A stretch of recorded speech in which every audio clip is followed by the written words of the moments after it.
Guys, dito na kami nag-arrange ng mga declutter para mamaya. Ayan. Ayan guys, punta na kayo guys. Mga Mura na lang. Bagsak presyo, bagsak presyo. dami Tag nito 50, guys. tag As in, 50, tag 50 guys, na tingnan lang. nyo, may mga pants, may mga skirts. Guys, ang ganda pa nito. Mura na lang to. Siguro guys, benta lang natin to mga 100. Siguro ano na 100. Dami pa. Ang dami nito guys. Kita nyo naman siguro. Mga dress to lahat dito.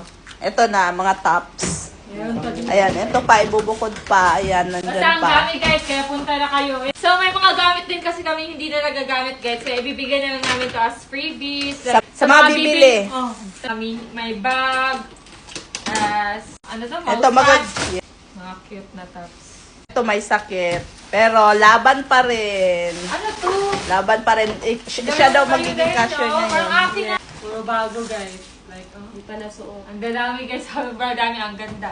So guys, hanggang gabi kami dito guys. Hanggang 8 PM kami dito. Kaya habol na lang kayo sa mga may pasok pa dyan. Makakahabol pa kayo. So ilalagay na lang namin sa caption yung location. Punta kayo dyan.